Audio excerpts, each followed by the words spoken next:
नमस्कार शेतकरी मित्रांनो, आवड मोसंबी शेतीची या यूट्यूब चॅनलमध्ये आपलं स्वागत. तर शेतकरी मित्रांनो, आज आपला 62वा भाग. आज आपण मोसंबी फळबाग किंवा संत्र फळबाग किंवा कोणतीही फळबाग करत असताना आपल्याला सगळ्यात महत्त्वपूर्ण ज्या गोष्टीकडे लक्ष द्यायचं असतं तर ती म्हणजे आपली सॉईल, ज्याला आपण माती म्हणतो. माती कंसात लिहिलेलं जिवंत माती. आता तुम्ही म्हणताल माती जिवंत कशी असते? ज्या मातींमध्ये बॅक्टेरियाची सूक्ष्मजीवांची संख्या असते, ज्या मातींमध्ये तुमच्या किडींची संख्या असते, त्या मातीलाच आपण जिवंत माती म्हणतो. ज्या मातीमध्ये सूक्ष्मजीवाचं संगोपन होत नसेल अशा मातीला आपण निर्जीव माती म्हणतो. मग उदाहरणार्थ तुम्ही बघू शकता, ज्या ठिकाणी आपण प्रेत जाळतो त्या ठिकाणी 1 वर्षभर त्या मातीमध्ये कोणत्याही प्रकारचं जर्मिनेशन होत नाही, कारण त्या ठिकाणी सूक्ष्मजीव हे नष्ट झालेले असतात. कारखान्यात दूषित पाणी असेल, त्याच्यानंतर जिथे अणुबॉम्बच्या चाचण्या घेतल्या असेल तर अशा माती जी आहे ती आपली निर्जीव माती असते, मृत माती असते. तर मग जिवंत माती, आज आपण चर्चा करणार माती या टॉपिकवर. कारण कोणतेही पीक घेत असताना आपल्याला मातीची खूप गरज असते.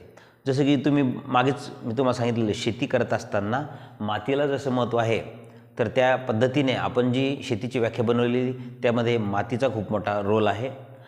विविध प्रकारच्या भौगोलिक प्रकारानुसार तसेच पर्यावरणाच्या बदलानुसार स्वतः अचूक पद्धतीने पेरणी किंवा लागवड करून वनस्पतीपासून मिळवलेले अन्नधान्य किंवा जीवनावश्यक वस्तू म्हणजे शेती.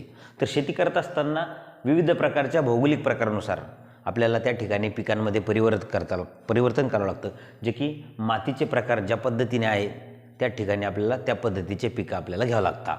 उदाहरणार्थ, राजस्थानमध्ये पीक वेगळे येणार, काश्मीरमध्ये वेगळे येणार, महाराष्ट्रामध्ये वेगळे येणार. तर शेतकरी मित्रांनो, माती या विषयावर चर्चा करत असताना आपल्याला सर्वप्रथम मातीमुळं आपल्या शेतीमध्ये असलेल्या ज्याही प्रकारचे पीक आहे त्यांचा उदरनिर्वाह या मातीवर चालतो. मग आता ज्या मातीमध्ये आपल्या भरघोस उत्पादन निघतं, मग असं त्या मातीमध्ये नेमकं काय असतं तर त्या मातीमध्ये आपल्याला अन्नद्रव्ये आणि पाणी टिकून ठेवण्याची क्षमता त्या मातीमध्ये असते. मग पाणी टिकवायचं पण आणि पाणी निचरा पण करायचं, हे गुणधर्म असतं आपल्या मातीमध्ये. मग आता 2 नंबर, मातींमध्ये सूक्ष्मजीवांचे घर. माती म्हणजे सूक्ष्मजीवांचे घर. 3 नंबर, मातीमध्ये विविध प्रकारच्या किडींचे घर. तर शेतकरी मित्रांनो, तुम्ही म्हणत असाल अन्नद्रव्य आणि पाणी टिकून ठेवायचं, मग अन्नद्रव्य जमिनीमध्ये कशा पद्धतीने येते? तर सूक्ष्मजीव किंवा इतर कीड काय करतात, ज्या आपल्या जमिनीमध्ये पालापाचोळा असेल किंवा इतर किडींचे, इतर प्राण्यांचे अवशेष जे असतात ते सडता, ते डिकंपोज होतात. तर डिकंपोज झाल्यानंतर त्या सूक्ष्मजीवांचं, जी शेवटच्या साखळीमध्ये सूक्ष्मजीव होतं, जीवांनी ज्यावेळेस विघटन केलं ती शेवटची स्टेप असते. सूक्ष्मजीवांनी विघटन केलेले जे अन्नद्रव्य असते ते म्हणजे झाडाचं खाद्य असतं. झाडाला डायरेक्ट खाद्य मिळत नाही, सूक्ष्मजीवांच्या माध्यमातूनच झाडाला खाद्य मिळते. आपण मागच्या व्हिडिओमध्ये बघितलेलं आहे, जसं की प्रत्येक अवस्थेनुसार भक्षक हे बदलत असतात. गवताला जे अन्नद्रव्य लागतं ते मातीमध्ये आहे, बकरीला, हरणाला जे लागतं आहे, घोड्याला, इतर प्राण्यांना जे लागतं ते गवतामध्ये आहे, वाघाला जे लागतं आहे ते हरण असेल, बकरी असेल त्यांच्यामध्ये आहे. म्हणजे अवस्था बदलली की भक्षक बदलत असतात. त्यामुळं सूक्ष्मजीवाचं अन्नद्रव्य तेच तुमच्या वनस्पतीचं अन्नद्रव्य. वनस्पतीला दुसऱ्या माध्यमातून अन्नद्रव्य मिळत नाही, म्हणून मातीमध्ये अन्नद्रव्य व पाणी टिकून ठेवण्याची क्षमता ही मातीमध्ये असते. ज्या ठिकाणी माती नसते त्या ठिकाणी पाणी निचरा होऊन जातो, पाणी टिकत नाही आणि त्या ठिकाणी अन्नद्रव्य पण नसतात. दुसरी गोष्ट, सूक्ष्मजीवांचे घर. मग सूक्ष्मजीव मातीमध्ये निवास करत असताना त्या मातीमध्ये त्यांना प्राणवायूसुद्धा मिळणं गरजेचं आहे. जर त्या मातीमध्ये त्यांना प्राणवायू मिळाला नाही तर ते सूक्ष्मजीव त्या ठिकाणी मरण पावतात. किडीचे घर, जसं की तुम्ही बघत असाल मातीमध्ये विविध प्रकारच्या किडीचा निवास असतो. मग त्यामध्ये शिदोड असेल, त्यामध्ये हुन्ने असेल, त्यामध्ये सूक्ष्मजीव असेल किंवा कोणत्याही प्रकारचे किडे असतील तर त्यांचं निवासघर हे माती असते आणि त्यांना त्याच ठिकाणी उदरनिर्वाह करायचा असतो. म्हणून आपल्याला माती या विषयावर चर्चा करत असताना आपल्याला माती ही अशा कंडिशनमध्ये ठेवायची जेणेकरून आपल्या त्या मातींमध्ये अन्नद्रव्ये आणि पाणी टिकून ठेवण्यासाठी जे सूक्ष्मजीवांची गरज आहे तर ते किडींची गरज आहे, तर ती संख्या त्या ठिकाणी वाढवायची. मग ती संख्या कशा पद्धतीने वाढवली जाते? जमिनीमध्ये हिरवळीच्या खतामुळं, त्या जमिनीमध्ये तुमच्या शेणखतामुळं, त्या जमिनीमध्ये तुमच्या जैविक खतामुळं, त्या जमिनीमध्ये तुम्ही जे वापरता गांडूळ खतामुळं, या सगळ्या कामामुळे जमिनीची सुपीकता त्या ठिकाणी वाढते.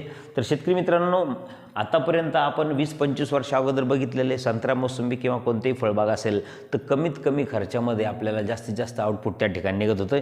परंतु अलीकडे आपण विशेष मोसंबी संत्रा या बागेवर चर्चा करतो.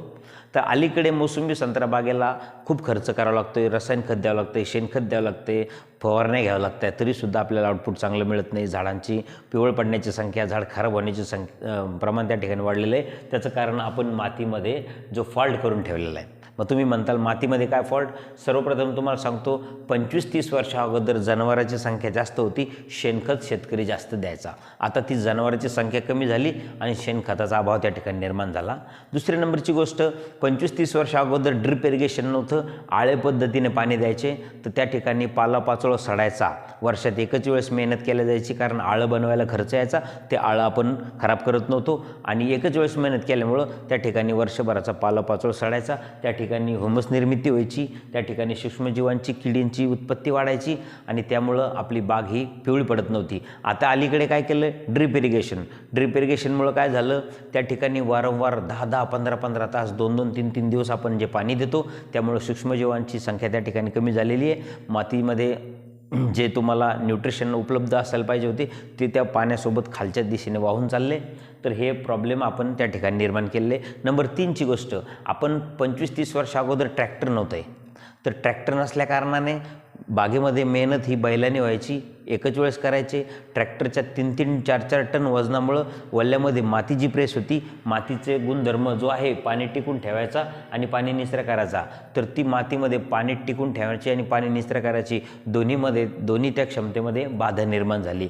तर शेतकरी मित्रांनो, आम्ही त्याच्यामुळेच सांगितलेलं आहे, संत्रा मोसंबी बागेमध्ये मेहनत बंद करा, जेणेकरून तुमची बाग मरणार नाही. तुम्ही ऑब्झर्व करा, बांधाची कडेचं झाड, घराजवळचं झाड, विहिरीजवळचं झाड, जे अलिप्त झाड आहे, ज्या ठिकाणी मेहनत होत नाही, ज्या ठिकाणी अतिरिक्त पाणी साचत नाही, ज्या ठिकाणी तुम्ही जास्त लक्ष देत नाही, ते झाड बघा तुमचं आजही टवटवीत आहे. बांधाची कडीचं झाड, घराजवळचं झाड, विहिरीजवळचं झाड. त्याचं कारण त्या ठिकाणी ट्रॅक्टर जात नाही, त्या ठिकाणी जमीन ही नरम असते, पाणी निचरा त्या ठिकाणी चांगल्या पद्धतीनं पाहिजे तेवढा पाणी संचय ती जमीन करून ठेवते. तर शेतकरी मित्रांनो, सगळ्यात पहिले मेहनत बंद करा, शेणखताचा वापर चालू करा आणि तुमच्या गवतासाठी तणनाशक मारा. आणि दुसरी गोष्ट, पाण्याचा अतिरेक टाळा. तर यासाठी हे 4 उपाय तुम्ही जर केले तर माती तुमची सुधारल्या जाते. माती सुधारणे म्हणजे काय? सेंद्रिय कर्ब वाढणे. सेंद्रिय कर्ब वाढणे म्हणजे बॅक्टेरियाची संख्या वाढणे. बॅक्टेरियाची संख्या वाढल्या म्हणजे त्या ठिकाणी अन्नद्रव्य झाडांना, वनस्पतीला लागणारं जास्त प्रमाणात त्या ठिकाणी अवेलेबल असते. तसेच माती जर तुमची सुपीक नसेल, मातीमध्ये सेंद्रिय कर्ब कमी असेल, तर तुमचे दिलेले अन्नद्रव्य झाडाला उचलायला जे सूक्ष्मजीवांची गरज असते, सूक्ष्मजीवांच्या माध्यमातूनच ते अन्न तुमचं डिकंपोज होणार आणि नंतरच झाड घेणार. तर सूक्ष्मजीव त्या ठिकाणी जर कमी असेल तर तुम्ही दिलेले अन्नद्रव्य अपटेक त्या ठिकाणी होत नाही. आपण विचार करतो, मी खूप सारे खतं दिले, स्टँडर्ड कंपनीचे दिले, 2 वेळेस दिले, तरीसुद्धा माझ्या झाडांना रिझल्ट नाही आला. त्याचं कारण तुमच्या मातीचा सेंद्रिय कर्ब कमी झालेला असतो, त्या ठिकाणी सूक्ष्मजीवांची संख्या कमी असते. म्हणून तुमच्या बागेमध्ये दिलेले खत भरपूर असतात, परंतु ते अपटेक होत नाही. त्यामुळे शेतकरी मित्रांनो, माती सुधारण्यासाठी तुम्हाला मी सांगितलं आहे, शेणखत वापरा, गांडूळ खत वापरा, त्याच्यानंतर ट्रॅक्टरची मेहनत ओल्यामध्ये बंद करा, त्याच्यानंतर पाण्याचा अतिरेक टाळा आणि तण नियंत्रण करण्यासाठी तणनाशकाचा वापर करा. तणनाशकाच्या वापरानेसुद्धा सूक्ष्मजीवांची संख्या वाढते.